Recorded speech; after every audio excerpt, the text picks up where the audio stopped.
From the LA Times studios, I'm Sarah Rodman, and you are listening to The Real, your source for all things entertainment.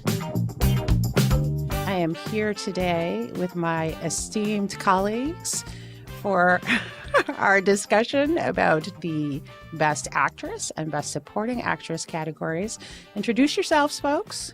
I'm Justin Chang. I am a film critic for the LA Times. I'm Glenn Whipp. I cover the award season, the long award season for the LA Times. I'm Amy Kaufman. I write about actors in Hollywood and movies. And today, the actors in Hollywood and movies that we're talking about is the Oscars, still, because we love the Oscars. So we're going to talk about some actresses. We are going to talk about your nominees, Sally Hawkins for The Shape of Water. She deaf? Mute, sir. She can hear you. You clean that lab, you get out. Frances McDormand for Three Billboards Outside Ebbing, Missouri. The time it took you to get out here whining like a bitch, Willoughby. Some other poor girl's probably out there being butchered right now. But I'm glad you got your priorities straight. I'll say that for you. Margot Robbie for I, Tonya. How do I get a fair shot here? Because I'm up at 5 every morning working my ass off. Does someone want to just tell me to my face, you're never going to give me the scores I deserve? Saoirse, like Inertia. Ronan for Lady Bird. I want to go where culture is, like New York, I raise such a or at least snob? Connecticut or New Hampshire, where writers live in the woods. Get into those schools anyway. Mom! And Meryl Streep for The Post. Do you have the papers? Not yet.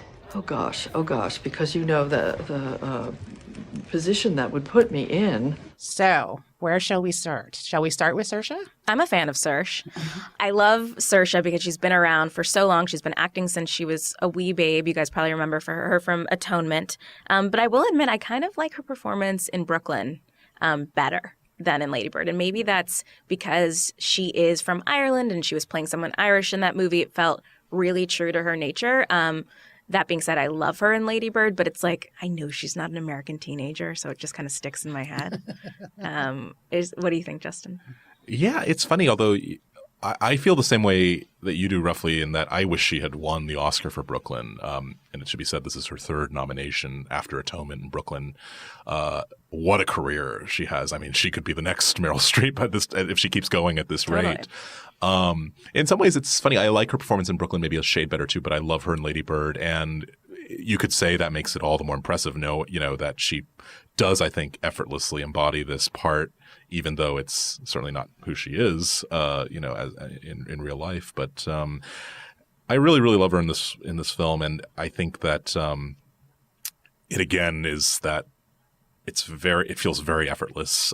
She is not, there is no, I think, real big Oscar-y scene in this movie. I could be wrong, but it feels really, it's not that it's low key, because I think she's definitely got a very strong kind of emotional arc in this movie, and she's, running all over the place, and it's a very active performance. She's in practically every minute of the film. I think she's great. I also like her approach to award season. Like, I saw her at the Oscars luncheon. She's really relaxed. She doesn't have like a persona, sort of. Like, she just seems like she's somehow managed to grow up and be pretty normal. Maybe it's because she's been in like Dublin.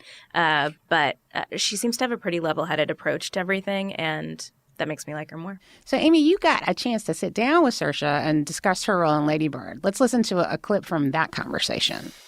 Speaking of feeling comfortable, you are like so yourself in Lady Bird. You were just, a teenager. You're like really raw. Tell me about your approach to playing her that way. I mean, it was great. The physicality of Lady Bird was very important to get right. And it was something that, it was a discovery, and it took some time for us to figure out exactly, I think we basically spent the whole shoot trying to figure out who this girl was, because we're finding her at this sort of in-between moment in her life where she doesn't know who she is. And so she's on that sort of journey to figure out where she's going and what she wants to say and where she wants to end up and things like that. And the great thing about playing someone like her is that she is actually like a showman. And so in one scene she could be, the comedian. In the next scene she's, crazy insecure, and the next scene she's the best friend. And so it was great as an actor to just sort of like almost try on all these different characters from one moment to the next. So does anybody think Saoirse has a shot at winning? I don't think she's going to win the Oscar this year, but she's in Mary, Queen of Scots, which will be released next year, which is just the kind of movie that will probably maybe get her another nomination. So she'll be back next year. Is what you She's say. playing Mary, Queen of Scots. With Margot Robbie, potentially. Oh, that's right. That could be her Oscar-winning performance. So Well, we'll we're gonna see her next year. She's going to have to get one of those career Oscars one day if she keeps Yeah, if going she at this doesn't, rate. yeah. So if she is the youngest nominee, does that make Meryl Streep the opposite number here? And what do we think her odds are in this role? Well, I think it's funny that Meryl Streep, who always gets nominated, was almost perceived as an underdog here. Like, I think people were actually fearing that she wouldn't get nominated for the first time in a really long time because The Post kind of disappointed and underperformed. And she is, of course, playing the Washington Post publisher Katharine Graham in Steven Spielberg's film. And it ended up getting 2 nominations for Best Picture and, of course, for Meryl Streep. So never, ever count her out, I think, is the lesson of that exercise. And the ironic thing is that I think she gives one of her best performances in some time. I think that, there are a lot of people who would name the time that she was nominated and it was just kind of a gimme because she's Meryl Streep. But I actually think she does really tremendously subtle work in this movie. And also at the same time, she has these total fist pumping moments when she's on the phone and just moments that absolutely just, captivate a theater. So I'm really happy to see her in this race. I don't think she won recently a few years ago for The Iron Lady. And I think nobody's really talking about, this is the one we need to give her a 4th Academy Award for. But I think she's really good. So there wouldn't be a rip in the space-time continuum if Meryl Streep made a movie and she didn't get nominated for an Oscar? We will wait and see. When that happens, I think that there might be that theory might hold a little water. We're going to have to run for cover when that time comes. So who do we think our front runner is here in terms of actually winning the award? I mean, Frances McDormand won the Screen Actors Guild Award. She won the Golden Globe. And here she is in this role that is just kind of tailored to what she does very well, which is convey anger and outrage. And it seems just it was written for her. So it's no surprise that it plays to her strengths as an actress.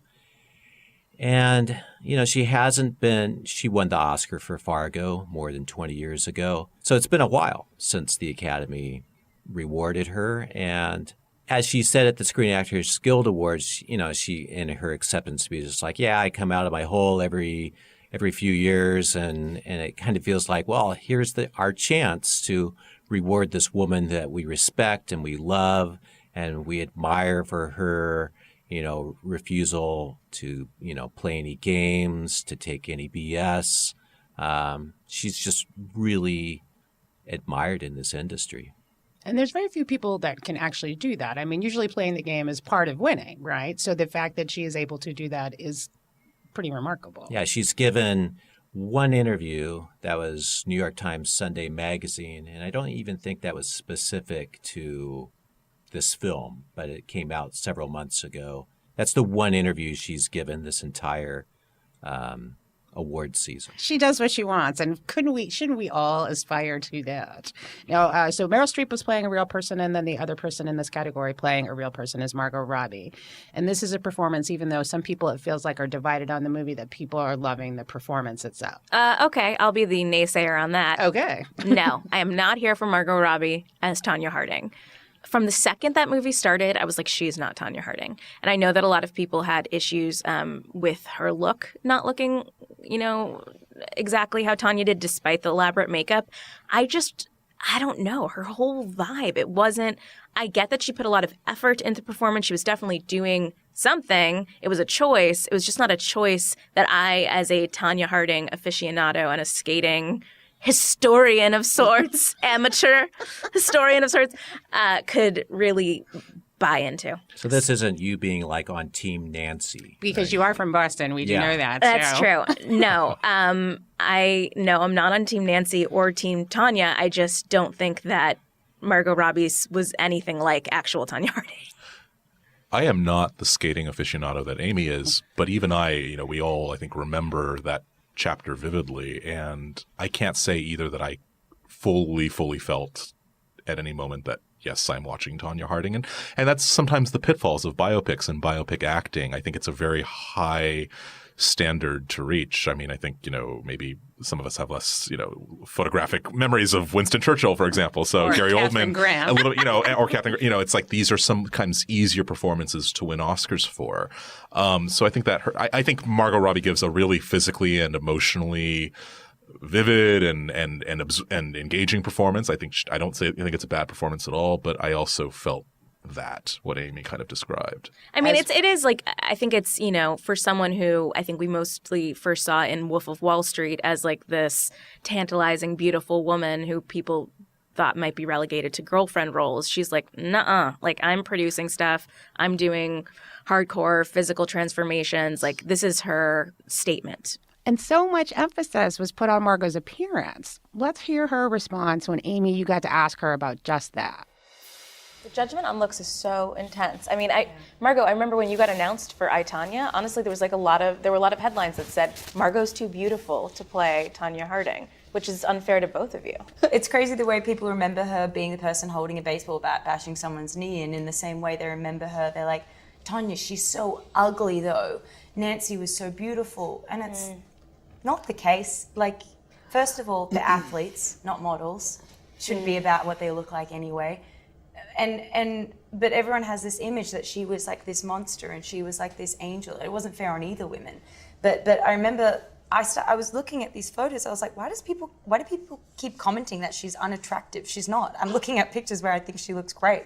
And I'm confused. Why are we even talking about that? Isn't that that's like what everything comes down to, right? I thought when I signed on to produce and play Tonya, that everyone would be like, how dare she, she's not American. No one said that. No one was like, why is an Australian playing her? Everyone was like, why is she it was all about the looks. And I was like, oh, that's not what I was expecting everyone to be concerned with. Wow. Yeah. Regardless of how you feel about Margot's looks, there's no denying that she put in the work to do this role. Like, Sarah, you're always, but she put in the work. You're big on putting in the work. You know who put in the work is Sally Hawkins. But that's what I was just Glenn, how did she put in the work? That's what I was just about to say. It's not that I'm big on putting in the work. It's that the Academy is. They are big on sort of like transformations, and we were talking about makeup with Gary Oldman recently, and like sort of the idea of making an effort, and the difference between what Sally Hawkins and to some degree what Daniel Kaluuya were doing too. That it's smaller in showiness, but it might be more touching to your heart. And I was going to say Sally Hawkins being the opposite of that in this category, not putting in, I mean, obviously she put in the work, but not putting on a show necessarily. The fact that she's playing a mute character, of course, I mean, that, but it's worth saying too. I mean, I love Sally Hawkins' performance in this film, but that sometimes could be interpreted as an Academy attention-grabbing gimmick too, playing a character who can't speak, for example. I think it's a very nicely understated performance, but that also is something for voters to latch onto in a weird way. Yeah, I mean, she learned how to sign. She learned how to tap dance. She slept with a fish monster. Yes, I was going to leave that for you to bring up, as I knew you would. Thank you. It just makes me so happy. It is a beautifully understated performance, and it really does grab your heart. It's my favorite of the five. Does it? I have to say, I have been a fan of Sally Hawkins ever since seeing her like in Mike Leigh's films like All or Nothing, and in 2008, Happy Go Lucky, where she won every Critics Award in sight, including from the group that Glenn and I are in, the LA Film Critics Association. And she won a Golden Globe, and she did not get nominated for an Oscar, scandalously. I just don't think she was well known enough at the time. And then she was nominated for Blue Jasmine in the supporting category, and now this, I think, is payback. I like her, I like her more in Happy Go Lucky. If you haven't seen Happy Go Lucky, go see it. But I think it's really lovely that here's this British actress who was kind of not on anyone's radar at first, and then just by doing really great work over the years, she landed herself this terrific role in a Guillermo del Toro movie, and she absolutely deserves to be here. All right, so now it is prediction time. I want you to go around and tell me, who do you think will win, and who would you like to see win? I think that Frances McDormand will win. I just think that, as with the other three frontrunners in the acting categories, when you've won the Critics' Choice Award and the Golden Globe and the SAG Award, it's really hard to predict an upset. One could happen, of course, but I really think Frances McDormand is going to win. And if I had a vote, I would cast it for Saoirse Ronan, I think. Maybe slightly as makeup for Brooklyn, but I really do think she just gives kind of the least showy but the most emotionally rounded performance in this category. It's hard to pick against Frances McDormand for the reasons I was talking about before. And again, hard to pick personally against Sally Hawkins for those reasons too. Ms. Kaufman? I trust our awards prognosticator, is that who you said? Mr. Whip on the Frances front, but I'm going to go with Justin for I wish little Saoirse would get the award because I love a youngin' and she's really cute and that movie made me cry. Yeah, I want to see like an animated character, Lil Saoirse. Little Saoirse. Like she could have like her own cartoon series. All right, we are going to take a quick break, but when we come back, we are going to be talking about the supporting actress category. Master storyteller Guillermo del Toro's The Shape of Water is an otherworldly fable set against the backdrop of Cold War-era America circa 1962. In the hidden high-security government laboratory where she works, lonely Eliza, played by Sally Hawkins, is trapped in a life of isolation. Eliza's life is changed forever when she and co-worker Zelda, played by Octavia Spencer, discover a secret, classified experiment. Richard Jenkins, Michael Shannon, Michael Stolbarg, and Doug Jones round out the all-star cast. No one's ever called him a great mind, but even he manages to hit the can 7% of the time. Excuse us, sir. No. That's all right. Go ahead. You ladies seem to be chatting enjoyably.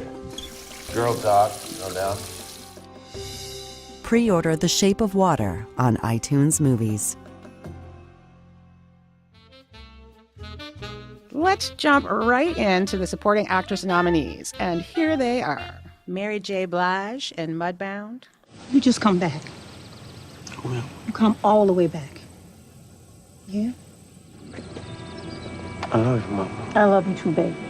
Allison Janney in I, Tonya. I didn't stay home making apple brown Betties. No, I made you a champion, knowing you'd hate me for it. That's the sacrifice a mother makes. Leslie Manville in Phantom Thread. No, don't turn it on me. I don't want your cloud on my head. Shut up, Oh, no, Sue. you can shut right up. Don't pick a fight with me. You certainly won't come out alive.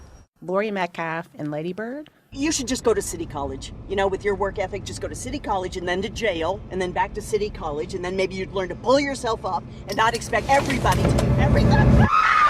And Octavia Spencer in The Shape of Water. You'd be grateful because you're an educated woman, but my Bruce, all he had going for him was animal magnetism back in the day.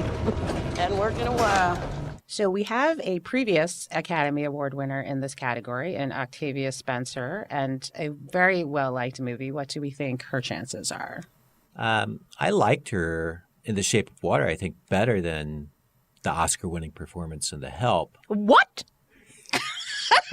If you can see her face right now. Maybe I didn't like The Help all that much. You like The Shape of Water more than The Help. Yes. Bye. You like The Help? Period? Wow. Like offensive on 92 levels. But I think Octavia, I've heard a lot of criticism that this is similar to some of her other roles. Do you guys agree with that? Yes and no. It falls in the friend zone, doesn't it? Yeah. What does that mean? I sort of understand where that criticism comes from because you see Octavia Spencer playing this, whether in The Help or in Hidden Figures or now in The Shape of Water, a determined member of a team. I think that this sort of goes to something I read in an interview with her once where she's an ensemble player. She likes ensemble acting. She likes these kinds of projects. One would hope, I would love to see Octavia Spencer in a lead role that is completely different from... With a love interest, please.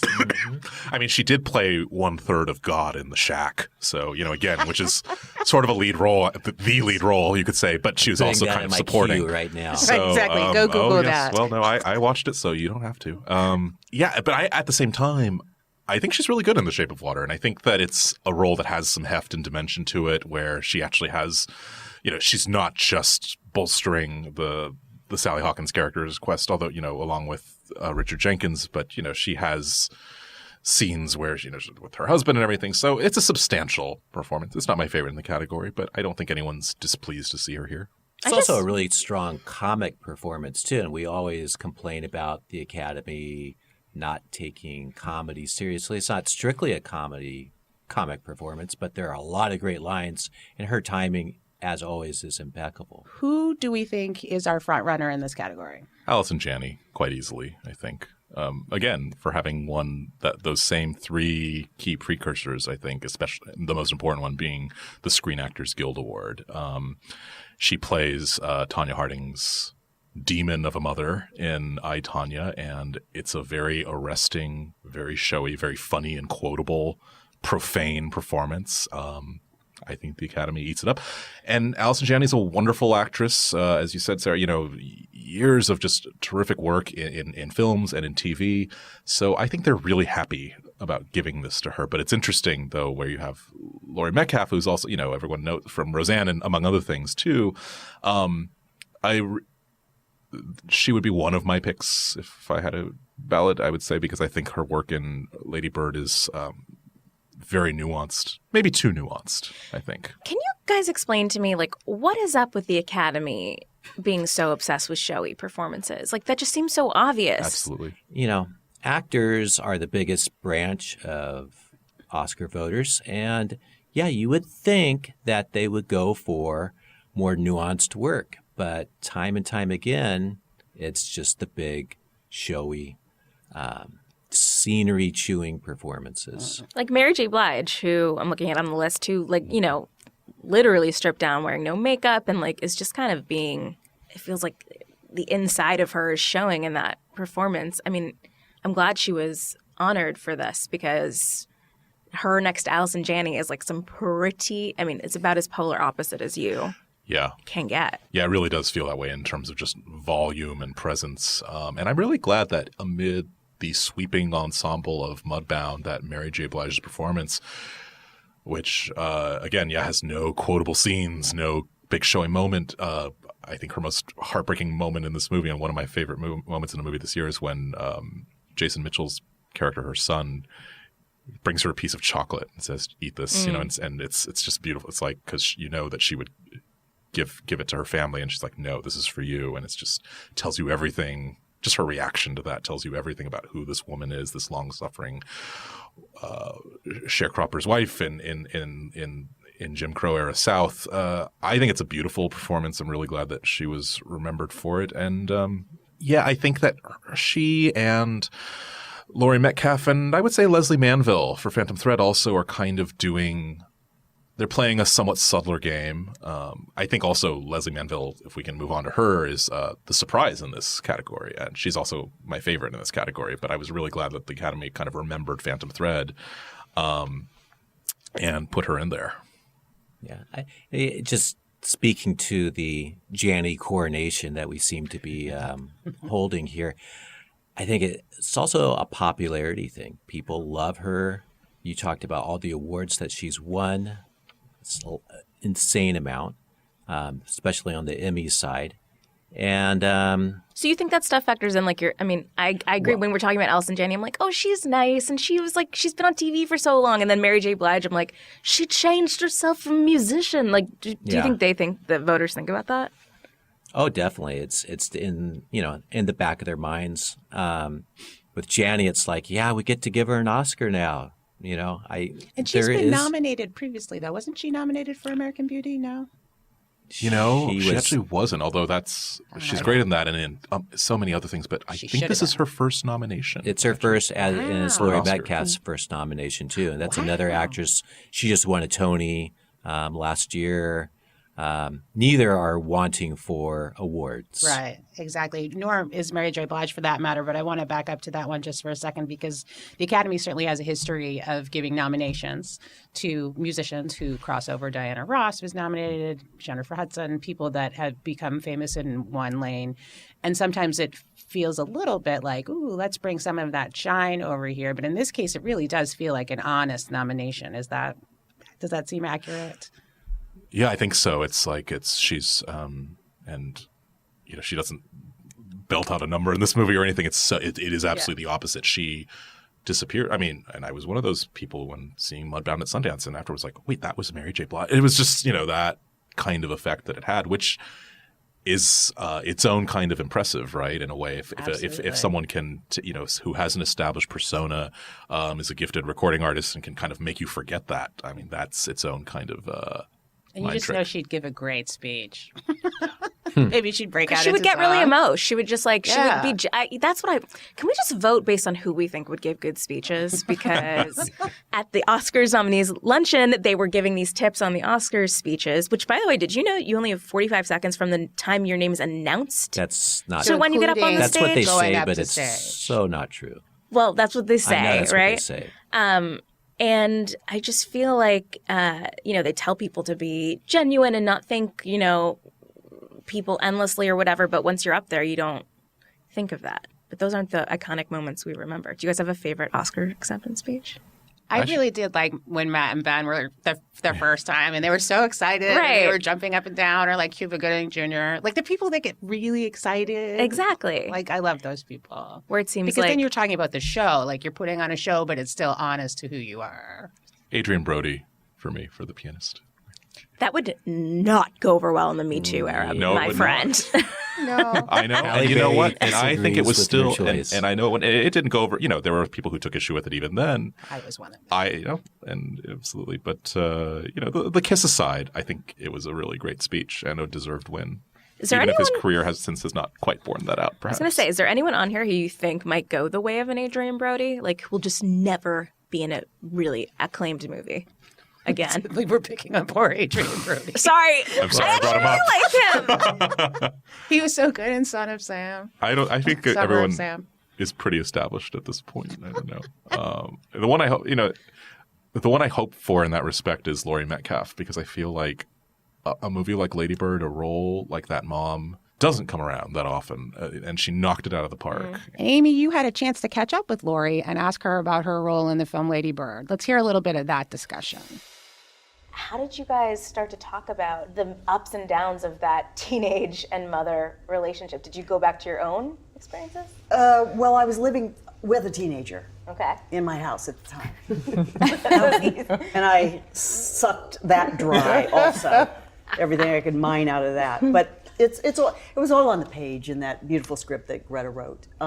She had nailed the mother-daughter head-to-head battles, but then she also, we were talking about, laced it through with little drops of heart, and a tiny little moment here or there, like a Christmas morning where they're all just actually enjoying themselves and opening up some presents, and it's 30 seconds long. But those little things go a long way into helping you get through the rest of the time when all they're doing is triggering each other and being passive aggressive with each other, and I just trusted Greta that she knew that to balance out, to throw in some of those soft moments to balance out all the battles.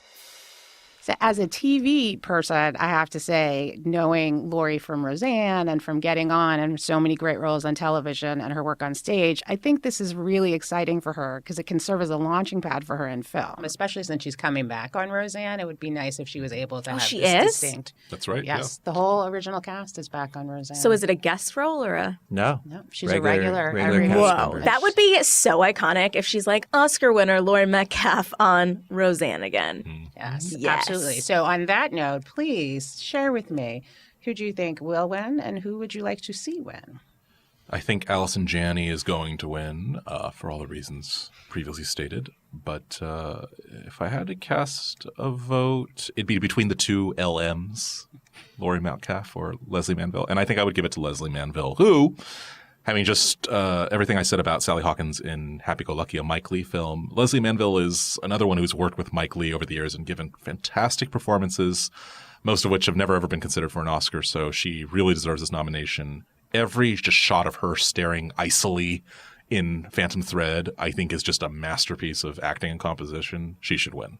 I like that it sounds like you're actually trying to convince people. Hmm. But the If you voting's don't already care, done, right? what's the point? No, you can still vote. Oh, excellent. So good. Maybe you've just convinced somebody to go Hopefully. the LM way. All right, Glenn.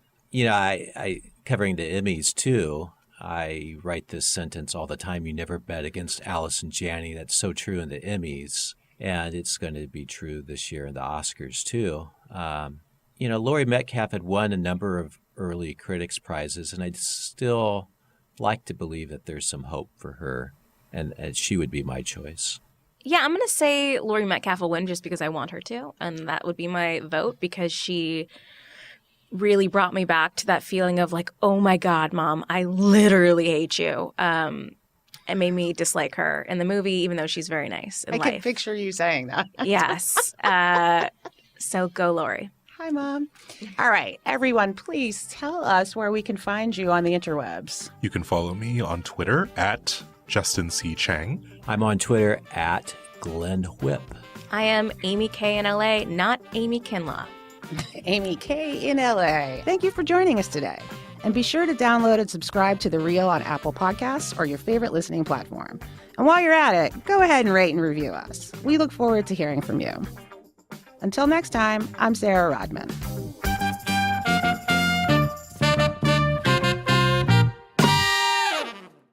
To get these and many other award-nominated films, go to itunes.com/Oscars.